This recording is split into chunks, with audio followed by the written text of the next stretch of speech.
Even in these difficult times, we made payments towards Michigan's long-term liability costs. In addition, we made the first deposit to Michigan's rainy day fund since 2004. The fund had run down to a balance that would only operate state government for 30 minutes. And the last thing is, this was the fastest budget process in the last 30 years, which was a tremendous help to our local governments and schools. So thank you so much for that hard work.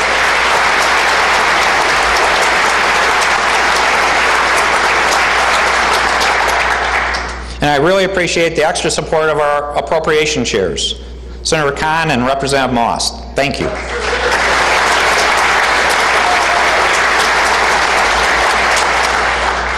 Next was tax reform. A good tax system has three basic elements: simple, fair, and efficient. Our system failed on all three of these principles for both business and individuals. So working together, we eliminated the Michigan business tax.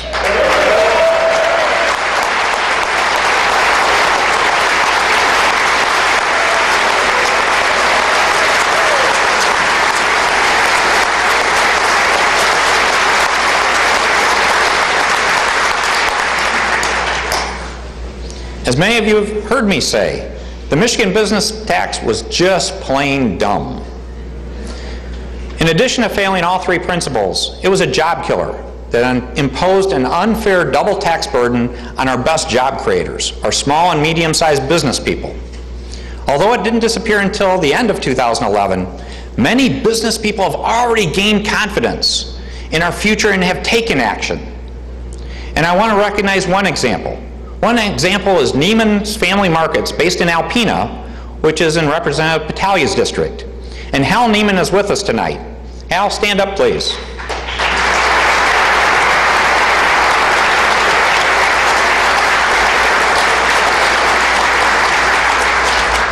They've already added 5 employees and expect to hire 100 more because of these reforms. Thank you, Hal.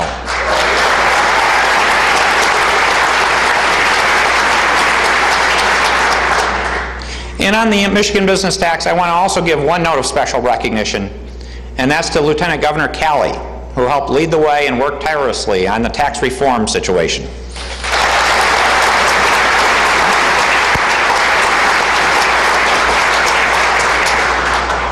We also completed a major reform of our individual income tax system. We changed the personal tax system to one defined by fairness, one that doesn't treat anyone better than anyone else. We've leveled the playing field to give all Michiganders a fair shake for the long term.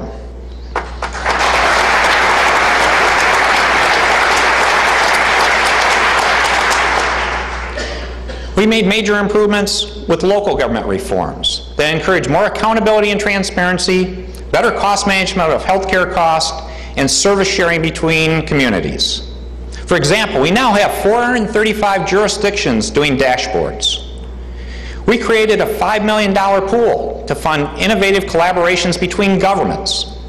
And the first award out of this pool was to Grand Rapids, Flint, and Lansing to jointly process their income tax returns.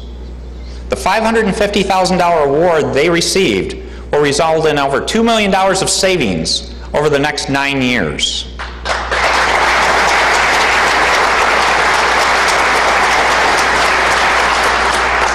This exercise in best practice was due to the great partnership with the legislature, and I'd especially like to thank Representative Mark Ouimet for his effort on this.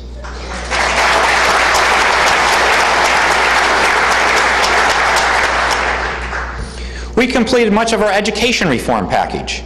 As I said earlier, our current standing of only having 17% of our students being college ready is unacceptable. Our children are our future, and we need to make sure they are not just college ready, but career ready.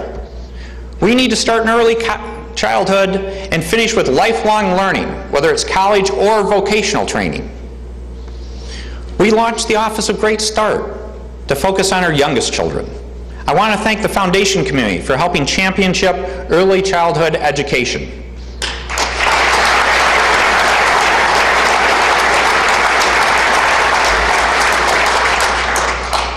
Teacher tenure reform was accomplished.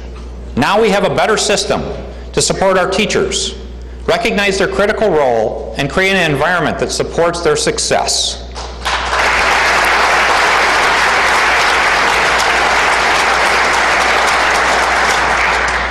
We provided our students and parents with more school choice by removing the cap on charter schools.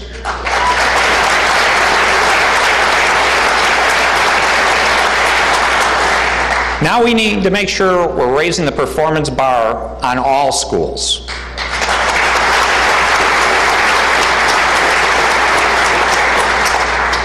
We have work to complete. I encourage the legislature to finish the work on dual enrollment and cyber learning. Also, I'd appreciate your support on legislation for the Educational Achievement Authority, which is our initiative to turn around our poorest performing schools. Our goal is to have the Educational Achievement Authority educating children by this September.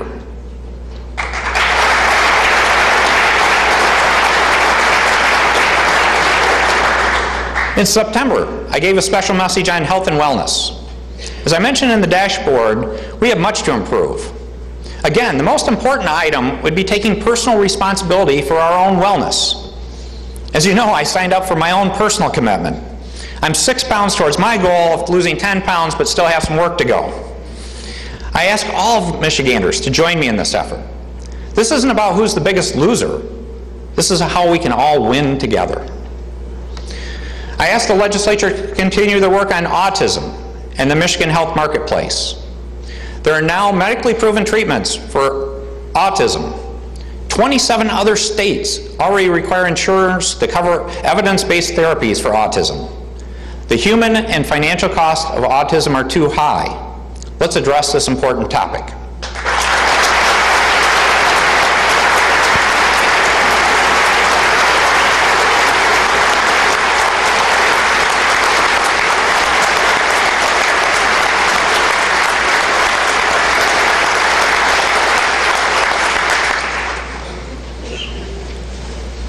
The Michigan Health Marketplace is our effort to give people the tools they need to make informed decisions on selecting high-quality and affordable care. It's the healthcare equivalent of Travelocity or Orbitz.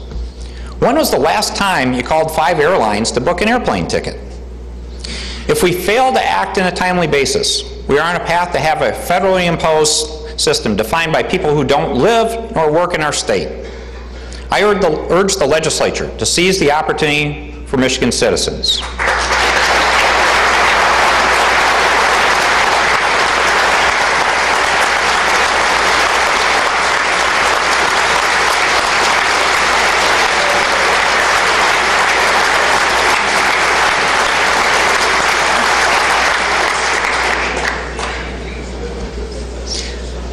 Tonight I'm pleased to announce a new program, Pure Michigan Fit.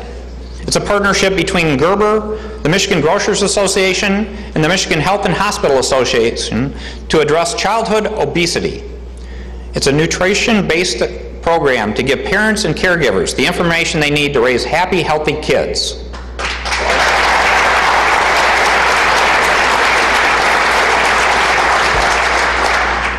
We also took great strides this year to protect our most vulnerable citizens. Elder abuse is the fastest growing crime in Michigan.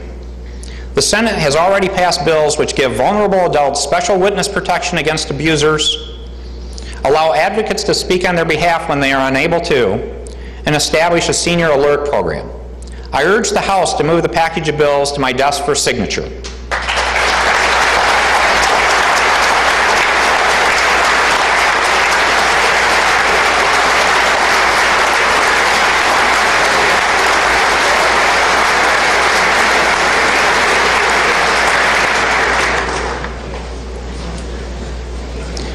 Michigan is home to nearly 700,000 men and women who have served this country. Many have access to VA health care but are unaware or choose not to use it because of a cumbersome process. Today, only 19% of our veterans use VA health care. We will continue to work with veterans groups and the federal government to ensure our veterans get the benefits they have earned and deserve. I'd like to thank the legislature for their support in this area, especially Representatives Zorn and France and Senators Colbeck and Molinar. Thank you.